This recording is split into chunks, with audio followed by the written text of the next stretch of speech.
MP আনার হত্যার ঘটনায় উত্তপ্ত ঝিনাইদহের রাজনীতি। আসামিদের গ্রেফতার ও মুক্তির দাবিতে চলছে পাল্টাপাল্টি কর্মসূচি।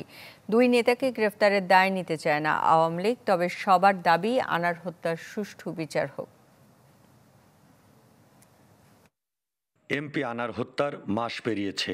এই সময়ে ধরা পড়েছে বেশ কয়েকজন আসামি। এর মধ্যে আছেন ঝিনাইদহ জেলা আওয়ামী লীগের সাধারণ সম্পাদক সাইদুল করিম মিন্টু এবং ত্রাণ ও সমাজ কল্যাণ বিষয়ক সম্পাদক কাজী কামাল আহমেদ ওরফে গ্যাসবাবু সহ আরও অনেকে। নগদের কাছে সব গ্রাহকই প্রিয়, তাই তো সারা দেশে ক্যাশ আউট চার্জ সবচেয়ে কম। এ নিয়ে উত্তপ্ত জেলা আওয়ামী লীগের রাজনীতি। এক পক্ষের কর্মসূচিতে আসামিদের বিচার দাবি, আর এক পক্ষ গ্রেপ্তারকৃত মিন্টুর মুক্তির দাবি করছেন। কামাল বাবু গ্যাসউদ্দিন ওরফে গ্যাসউদ্দিন ইনার স্টেটমেন্ট অনুযায়ী কিন্তু সাইদুল করিম মিন্টু সাহেবকে গ্রেপ্তার করেছে। তা এখানে আমাদের কালীগঞ্জ উপজেলা আওয়ামী লীগ বা আমাদের পরিবার বা আমাদের কারোর হাত কিন্তু এখানে নেই। যেহেতু কালীগঞ্জের আনার সাহেবের সাথে আমাদের জেলা আওয়ামী লীগ সাধারণ সম্পাদকের রাজনৈতিক কারণে একটা দ্বন্দ্ব ছিল, সেই দ্বন্দ্বটাকে কাজে লাগানোর জন্য এবং সেই সুযোগটা গ্রহণ করে তারা এই পরিকল্পনাটা করে। মিন্টুর মুক্তির দাবিতে পোস্টার লাগানো নিয়েও তৈরি হয়েছে বিতর্ক। জেলা আওয়ামী লীগের সভাপতি বলছেন, দলের নাম ভাঙিয়ে কেউ এমনটা করলে তার দায় নিবে না আওয়ামী লীগ।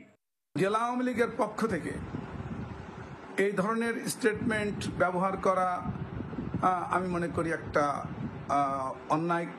কারণ জেলা আওয়ামী লীগের পক্ষ থেকে সিদ্ধান্ত হয়েছে যে ঝিনাইদহ জেলা আওয়ামী লীগ এই সব বিষয়ে, যেহেতু তদন্তাধীন মামলা, এখানে কোনো রকম সংশ্লিষ্ট থাকার কোনো সুযোগ নাই। শহরের রাজনীতি নিয়ে যারা ভাবেন, এমন সচেতন মহলের প্রতিনিধিরা বলছেন, পথ যাই হোক, হত্যা মামলার আসামিদের গ্রেপ্তার নিয়ে দলের মধ্যে বিভেদ কাম্য নয়। বর্তমান সভাপতি এক ধরনের বক্তব্য দিচ্ছেন বা অন্যান্য একই সংগঠনের অন্যান্য নেতৃবৃন্দ আর এক ধরনের বক্তব্য দিচ্ছেন। যে পাল্টাপাল্টি কিন্তু নিজেদের ভিতরে পাল্টাপাল্টি বক্তব্য শুরু হয়েছে, যেটা আসলে আগামী দিনের জন্য এটা কোনো শুভ লক্ষণ বলে আমি মনে করছি না।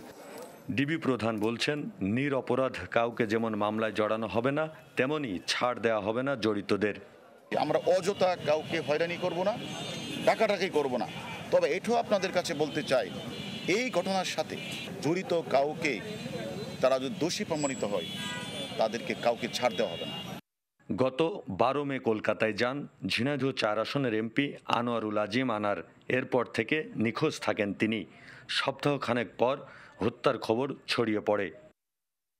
সাদ্দাম হোসেন, চ্যানেল 24, ঝিনাইদহ।